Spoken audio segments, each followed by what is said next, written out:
we've got more guests coming in, and now joining us from West LA, representing Rex and Friends, we've got Alan Davis. How are you doing today, Alan? Oh, I'm all right. Day started a bit earlier than usual. I've got a family friend. We both do. My mom and I have a family friend. I take her to dialysis. So on Mondays, Wednesdays, and Fridays. And so I have to get up kind of early-ish for that. Well, I think that's, well, for one, that's got to be a lot of physical and mental energy. It's got to be work, but it's also got to feel nice to be helping someone, especially in this time. Yeah, it is. And my mom is 90. Is it 95? No, she's 93. And it's I help her too. So that's really what. Yeah. It's got to be a really nice feeling, because my grandmother is 95. And so having that sort of experience and taking care of her from a distance, because she lives in Barbados, so it's not like we can just go over and help her when she needs. So I honestly think if you're in a position to help someone in that situation, then by all means I would, because I love people. I'm sure you know this. Everyone in CRE knows this. Everyone in the world knows this. I love people, almost to a fault. But yeah, you do. I mean, you do love people. I don't know about the fault business, but you do. Well, You do love people. That's for sure.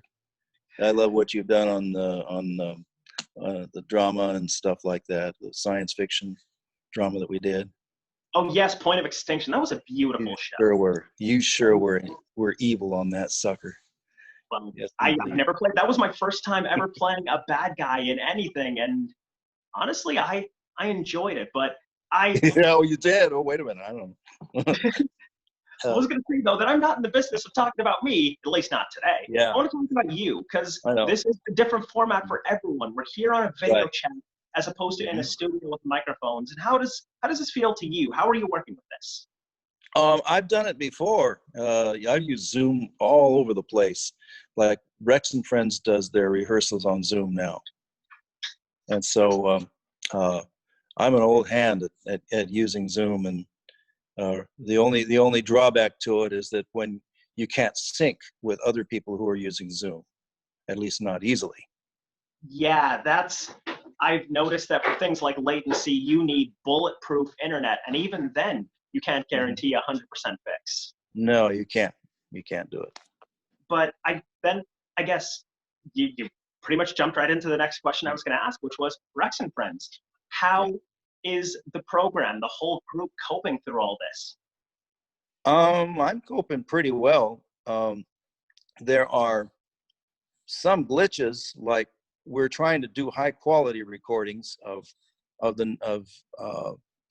Man in the Mirror, and to do that we have to show up at Andrew White's house, and so we all have to get COVID tested before we show up there. And so the logistics I drive, so, but not everyone does. So getting tested for COVID-19 is not easy for a lot of people. But for me, it's proved inconvenient for me too. So it slows things down. Yeah, I imagine that is incredibly difficult, but at least on the positive end, testing is only getting easier and easier. It is. Thank goodness for that. Thank goodness. So I guess from a personal perspective, on a personal level, Alan, I wanted to ask you as well, like musically, from an art perspective, how is this whole pandemic treating you? How are you using this time to focus? What has it done for your creativity? Well, it's created a need to be self-disciplined like I've never been self-disciplined before. I have to really believe that practicing singing is going to result in honing the craft of singing and musicianship. And it's kind of hard when other demands come along. And the people My mom understands, but other people don't, because she wanted to be an opera star herself. I don't want to go to opera, um, but she still understands, that you got to practice the darn thing, you know. Yes, and I'm sure that this time has really been the best practice time. No distractions. Yeah, to an extent, there hasn't been as much change in my life as there's been, I think, in a lot of people's, because prior to COVID-19, I had to stay home in order to take care of mom.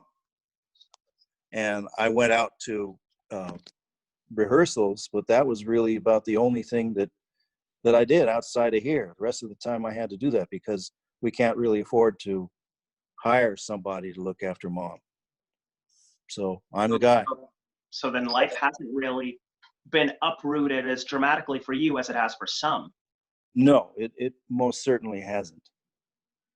I think there's something to be said for that. There's something beautiful to be said for that. On Mm-hmm. my end, life has been sort of this up and down turmoil because everything I do Mm-hmm. is spontaneous and random and involves going somewhere, interacting with people.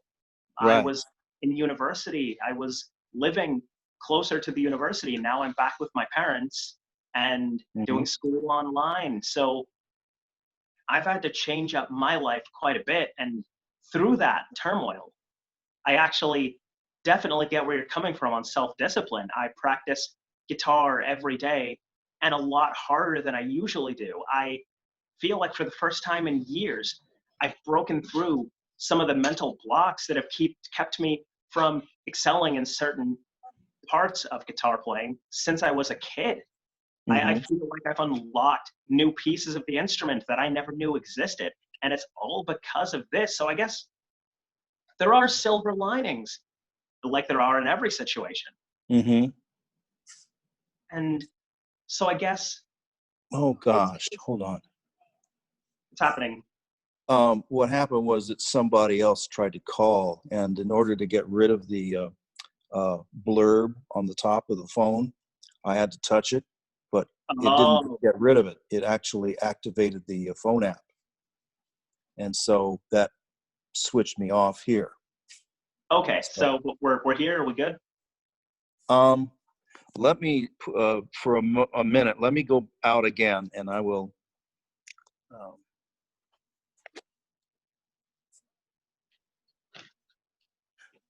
Can you still hear me? yeah. Okay. Okay. Um, I think all that I did was I forgot to put on Do Not Disturb. All right. Well Uh, then, let's hope this I takes think care of it. I think we can I think we can cut all of this and jump Mm-hmm. back in.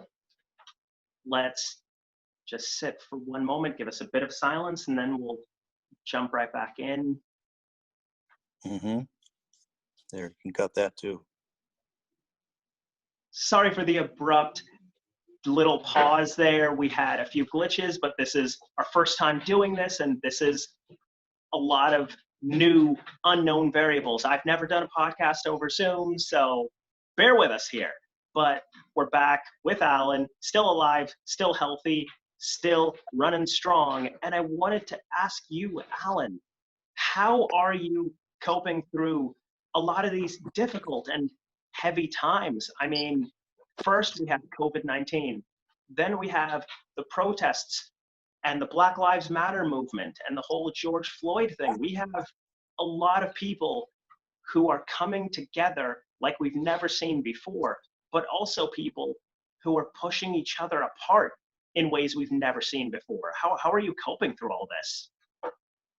Um, the pushing people apart part is really bothersome to me. Like, some of my friends have developed a habit of it's a family in particular, of bringing up immigration and stuff like that, to saying, well, don't you think that, and it's leading questions, don't you think that that we need to get rid of those undesirable drug pushers and stuff coming in, pouring in through the South?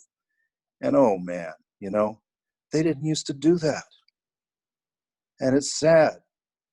because now I haven't talked to those people in 2 years. And it's really, really, really, really not good. You know, Yeah, makes me feel alone.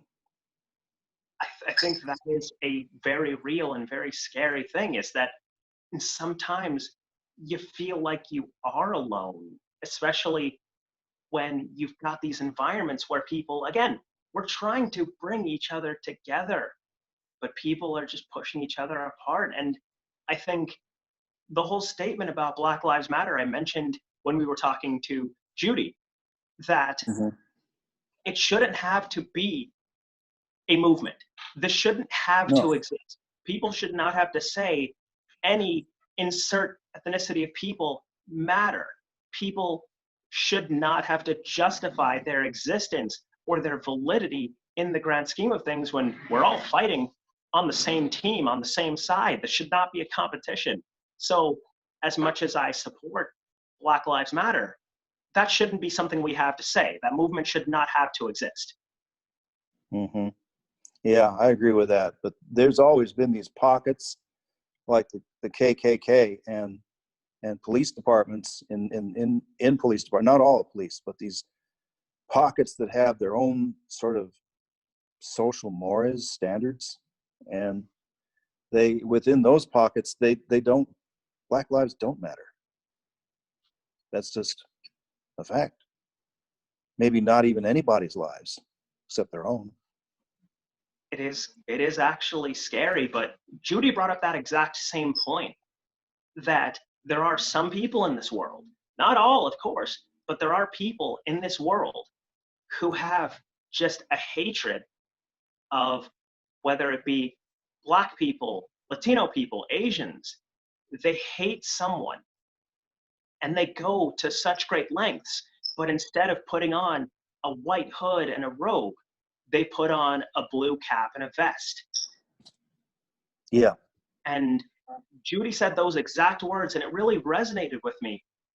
And not just from a standard of racism, but of people who really don't care about people around them. I mean, another example, and an equally heavy one, I'm sorry to bring this on anyone, and especially people listening at home, if this is sensitive to you, I'm very sorry. But you see people who, let's say someone has it in their mind that they want to take advantage of kids. It's not a stereotype. They don't go out and get the ice cream truck. Oh no, they go through the years of college, they get their credentials and become a school teacher or a social worker. And it's kind of scary that people with these views, people with their own prejudices, hatreds, whatever feelings they might be feeling inside, and they're able to get into a position of power where they can exploit all of these feelings. Yeah. And hatred is kind of like alcohol too, with an alcoholic. You know, they say in that you take the first drink or commit the first act of hatred, and then the second drink is taken by the first drink. Yes. It begets And itself. it gets easier each time. Yeah. And it gets harder to stop. And it gets Mm-hmm. easier to say that there isn't a problem, that Yeah. you are not in a sense of power. You're not in a sense of privilege, that there's nothing wrong, nothing needs change. It's so easy to hide behind this idea that things are just the way they can't be controlled, you don't have a problem, or hell, even if you acknowledge that you have a problem, it can't be fixed. It's the way the world works now. Yeah. And True. I guess I feel like while things are scary, I want to shift gears for a minute because I'm beginning to scare myself. It's not all that bad right now in terms of togetherness, in terms of community, because while these negative things are happening, there are also some great acts of positivity that you see that you would not have normally seen. And I guess, not just to lighten the mood for myself, but for everyone else around, I want to ask you personally, Alan, is there anything you've noticed in the past few months that has really blown your mind in terms of, I was not ready for that, and I was not expecting that, but I'm glad it's here. You mean things like the pandemic, or Well, in terms of just dealing with the pandemic, has there been anything that has come across your table, your perspective, your view, that you are so glad happened? Because I've got a well, few. I want to hear what you think. I don't.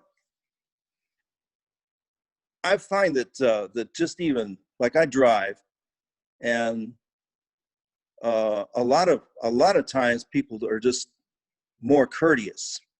I found, and like people who would have otherwise walked out into the street from the curb if I was making a right turn without looking. I'm convinced that more people are aborting those blind liftoffs into the crosswalk than they used to be. People are just more aware of their surroundings. I think that's There are beautiful. fewer people who are stuck in their cell phone. Yes. Okay. You touched on something I was going to say right there.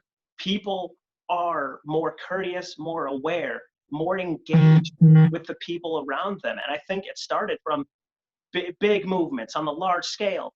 People who start up companies making masks, delivering groceries, all of these things, down to Mm-hmm.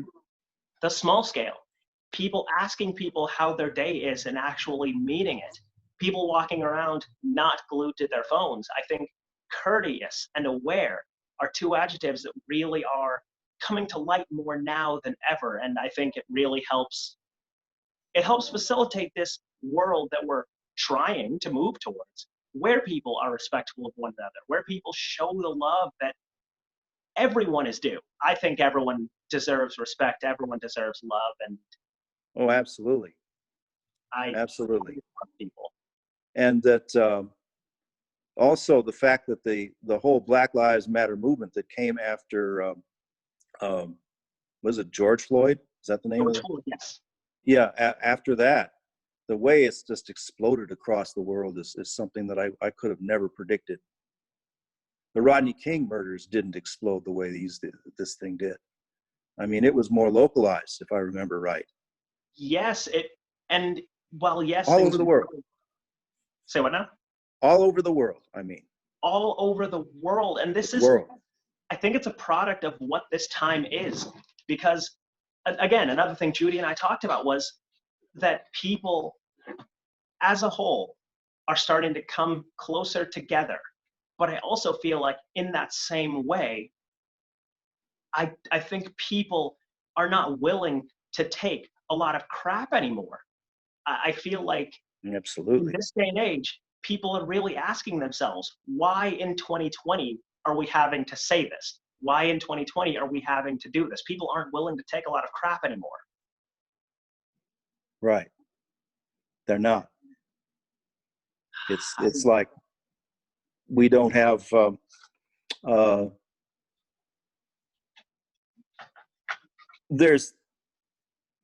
we've sort of been having to re-examine all our daily religions, and whether it's at work or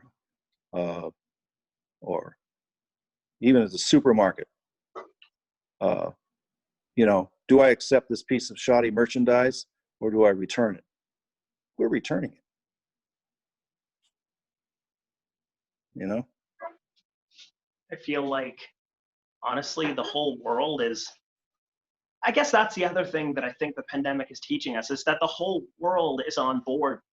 Because I think now we're understanding that whether we're 10 miles away, 1,000 or 100,000 miles away, people are really starting to understand that the world is not so different. We as people are not so different. We can come together because we should come together. Yeah.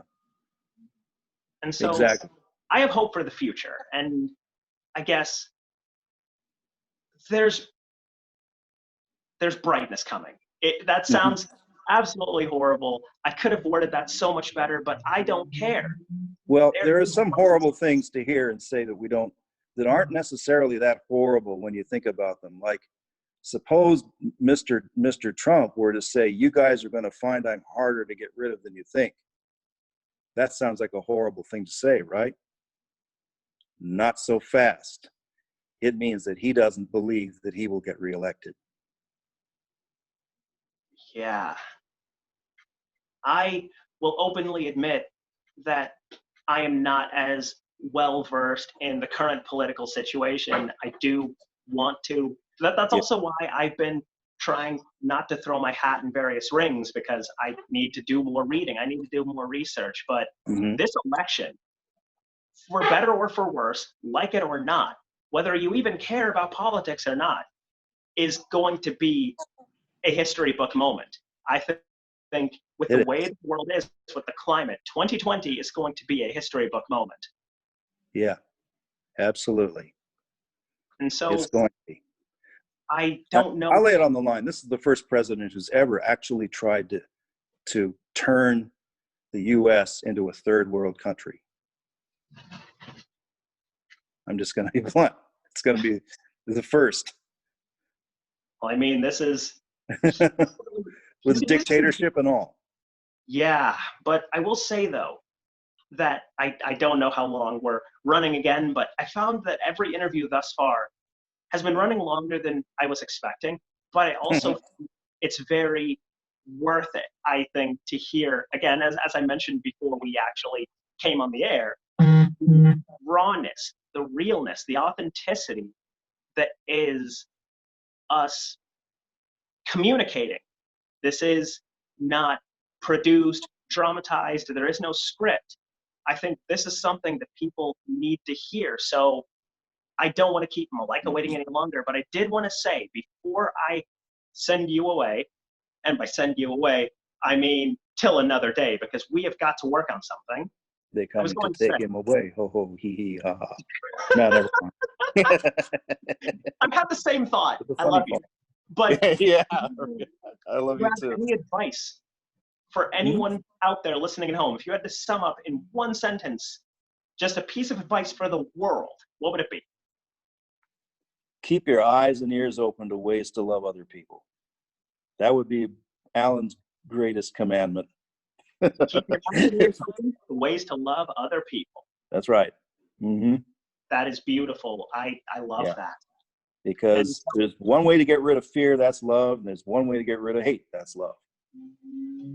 I 100% agree. I honestly thank you for coming in. Thank you for sharing your words. Thank you for everything that you do, both for your mother, for Rex and Friends, for me, being a great friend. I'm glad to have you as a friend too. You have yourself an amazing day. Keep on keeping on, Alan. Oh, I'll do more than that if I can manage. Yes, sir.